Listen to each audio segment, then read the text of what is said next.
Well, a Muslim group in Nigeria called Boko Haram shocked the world when its leader declared that it would sell the nearly 300 girls it has kidnapped into slavery, saying that's consistent with the precepts of Islam. Well, here's what former Secretary Hillary Clinton said about it on Wednesday. The seizure of these young women by this radical extremist group, Boko Haram, is abominable, it's criminal, it's an act of terrorism, and it really merits the fullest response possible.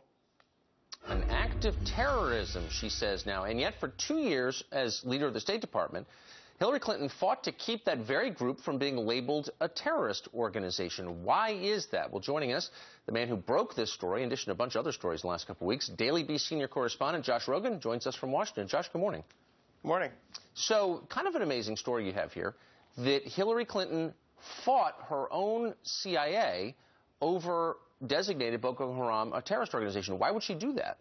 Yeah, not just the CIA, the FBI, the Justice Department, some White House officials, some officials inside her own government, her own department. The basic reason is that the Nigerian government didn't want her to do it, and she yielded to them instead of following the advice of U.S. law enforcement agencies who saw Boko Haram attack the UN building in the Nigerian capital in 2011 and said to her, this is a terrorist organization. We got to do something about it. It wasn't just them. There was a big push on Capitol Hill for 2 years.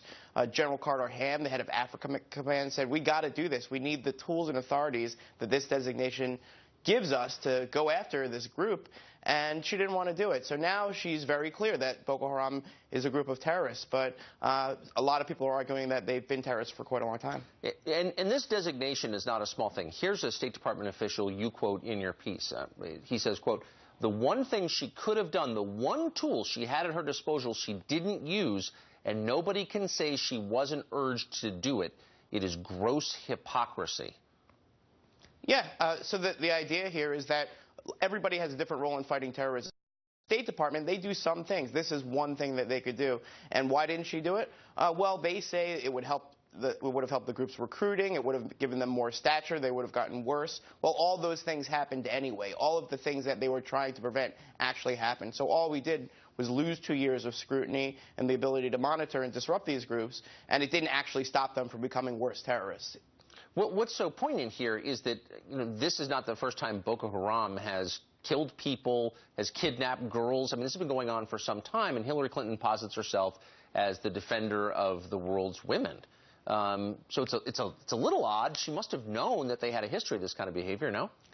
Yeah, so it speaks to her claim that she's at the forefront of protecting women and girls in conflict, which is a huge part of her record at the State Department, which she will probably run on in 2016, but it also speaks to her handling of international terrorism, which, again, has been called into big question following her handling of the attack in Benghazi, right? The criticism in Benghazi is that she didn't call it a terrorist attack soon enough, that she blamed the video, and that she didn't realize that al-Qaeda was metastasizing and growing into North Africa. Well, here's another example of al-Qaeda spreading into North Africa and the administration being asleep at the wheel, right? Their narrative was, al-Qaeda is on the run, and apparently al-Qaeda is not on the run. So it'll come up in both of those ways, both in regards to how she really protects women and girls in conflict, and whether or not she was really right about the path of terrorism while she was Secretary of State. But very quickly, because we're basically out of time, but you must have had some pretty intense pushback from the Hillary people on this piece, I bet you. Oh. Interestingly, the Hillary Clinton office did not respond to my request for comment, right? Because what can they say? The fact that she did this is undisputable.